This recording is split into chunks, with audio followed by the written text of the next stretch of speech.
ဟုတ်မတို့ကြော်ညာထားရလေလေမြန်ကြီးတို့မောင်းလို့ကောင်းပါတယ်ဆိုရယ်ထွန်ဆက်ကြီးကျွန်တော်လာဝယ်တာခင်ဗျကျွန်တော်အဲ့ထွန်ဆက်လေးတိုက်ပြပေးလို့ရမလားခင်ဗျာအော်အခုပြောတာ YDO NMF ခွန်ကားလေး -8 တင်တယ်လေယာလုပ်ငန်းသုံးအပြင်စက်ရန်တရားတစ်စီးလို့ပါဘတ်ဆောင်အသုံးပြုနိုင်တယ်မင်းခိုင်85လေးဟုတ်ကျွန်တော်ကလည်းနောက်တွဲရောခေါ်ရောအစုံတက်ပြီးသုံးရင်လည်းထွန်ဆက်မျိုးလိုချင်တာပါခင်ဗျ Okay ကိုလာလိုက်ပြမယ်ဟုတ်ကဲ့လိုက်ပါမယ်ဗျာ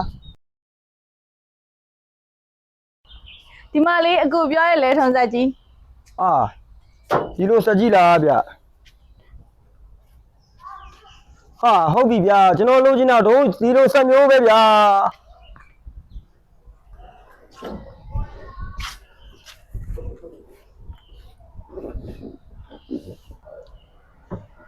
ကြိုက်တယ်ဗျာဒီလိုထွန်ဆက်ကြီးရတော့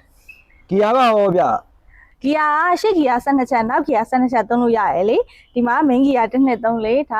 အနှေးမြန်ဂီယာပေါ့နော် low high medium ဆိုပြီးတော့3ချက်ပါတယ်ပြီးတော့ဒီဟာအရှက်တဲ့ဂီယာလေဟုတ်ဒီဂီအယောင်လေးနဲ့နှစ်ခုကဘာလေးလဲဗျဒါ hydraulic အတင်ချခလုတ်တွေလေ NMF ခွန်ကားလေးမှာ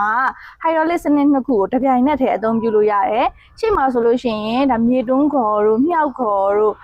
ကြမ်းညက်လောက်တာတို့ဒီလိုဟာမျိုးတွေတက်ပြီးသုံးလို့ရတယ်နောက်မှာဆိုရင် trailer တို့ leveler ကျုပ်တို့ဒီလိုမျိုး hydraulic စနစ်ပါတယ်ဘယ်ပစ္စည်းကိုမစိုးတွဲပြီးတော့သုံးလို့ရတယ်စက်တစည်းရှိုံနဲ့ရှေ့ခေါ်တွေရော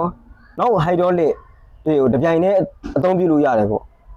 ရတာပေါ့ကိုရဆယ်ရန်တိုင်းတစ်စီးလို့ဘတ်ဆောင်အသုံးပြုနိုင်တဲ့စိမ့်လက်မီရဲ့ YDO NMF ခွန်ကားလေး -8 လေးလာကိုဆက်ရနောက်ပိုင်းကိုလိုက်ပြမယ်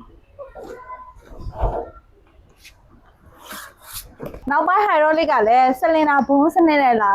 ထည့်ဆွဲတဲ့နေရာတွေကလည်းတောင်တင်းခိုင်မာမှုရှိရယ်အိတ်ဇယ်တန်းတွေဆိုလို့ရှိရင်လည်းရှေ့အိတ်ဇယ်နောက်အိတ်ဇယ်တန်းအကြီးတွေနဲ့သုံးပေးထားတယ်တာယာဆိုလို့ရှိရင်သုံးရင်2မျိုးအသုံးပြုနိုင်တဲ့2 way တာယာကိုတက်ဆင်ပေးထားတယ်ကိုကြိုက်တယ်ဗျာကျွန်တော်သုံးရင်လည်းအချက်လက်တွေနဲ့အားလုံးပြည့်စုံနေပြီဆိုတော့ဘာမှမလိုတော့ဘူးလေ